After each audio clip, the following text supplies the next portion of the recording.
Hey guys, so this is another mini album that I'm going to be working on, just a small layout at a time, like my Heidi Swap album, and I will show it to you guys as I go along page by page, and then at the end I'll show a whole video, but I mean it could take me a year or more to get this mini album done. This mini album is like a mini smash book that I got at Target a really long time ago. I do know they still sell them because I just saw them there the other day. Um, but it's just a mini smash book, and I'm gonna keep some of my favorite books in there, or some recently read books that I liked. So I'm just gonna scrapbook some of those and do. So that's why it might take me a long time. I mean, I read a lot, but not every book is scrapbook worthy. So this is just a 6x6 page out of that paper pad from Felicity by Glitz Design. And one thing that I really like about this mini smash book is that the small format. It's even smaller than the Heidi Swap album, even though the Heidi Swap album has different sized pages. So some of them are smaller and some of them are larger. This one is a consistently small size, so I get to work with some of these smaller embellishments, and the 6x6 paper pads are going to work really well because the pattern is so much smaller. So I'm really excited to start on this mini album. It's some of the pages in there are definitely not going to work, and I'll be covering them up, but a lot of them were kind of book themed.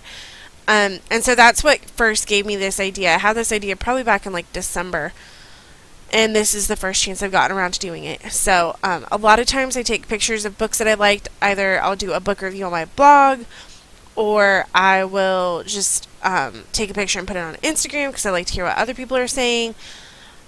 So I just, books mean so much to me, so that's why I really wanted to make this mini album. So I really have no idea what I'm doing at this point. I don't really plan my layouts very much. I don't have ideas or color schemes or anything. So I dug around in my stash, I pulled some stuff out, and I'm just going to run with it. And so you can see me just fiddling around with some of the things. I keep that little bowl, and it's full of like cutouts and embellishments and tags and just little things that are just random scraps. So a lot of times if I cut something out of a card, I will just set it off to the side there. Those are the embellishments from the Pen Pals collection from Pink Paisley, and I really like those, and I think a lot of them are going to work with a book theme, but I'll just kind of have to see.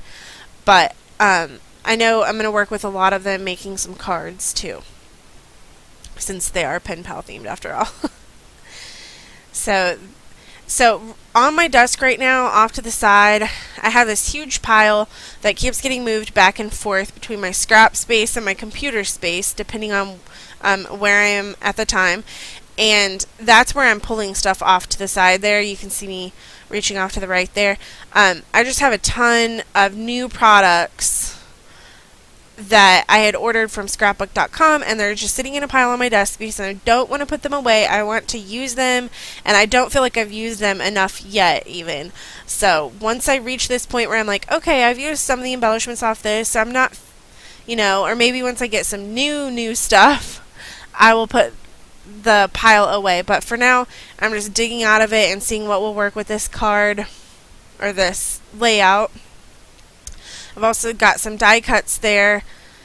I really love those frames. I think they're from Studio Calico, I want to say. I think.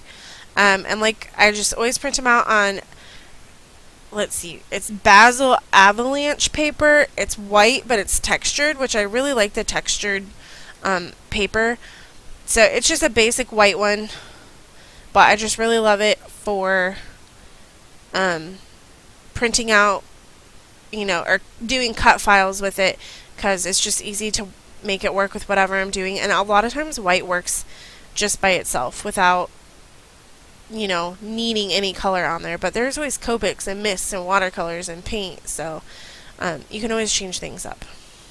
So I'm gluing this strip down, and I'm ready to glue the photo down, and I did leave it that way on purpose. I liked the way the border of the photo crept outside of that noted border. I kind of liked that. And I knew it was going to be really hard to get the photo small enough to put behind that square anyway. So I wasn't too fussy about it. I just put it in however it kind of worked.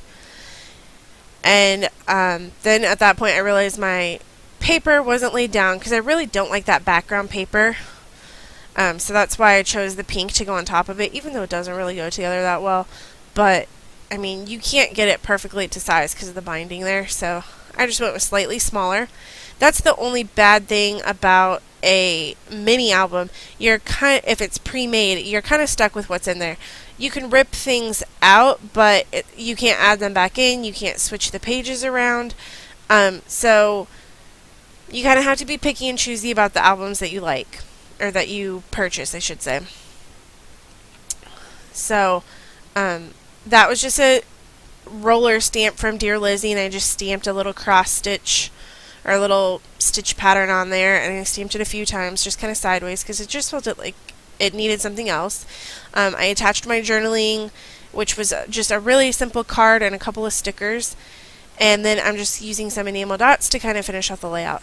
So that's really all there was to it. It was a pretty simple layout, but I really like the way it turned out. So I can't wait to share more with you guys. These are just going to be really quick videos because they only take me about 15 or 20 minutes to put together in real life. So thanks so much for watching, and I will see you guys again soon.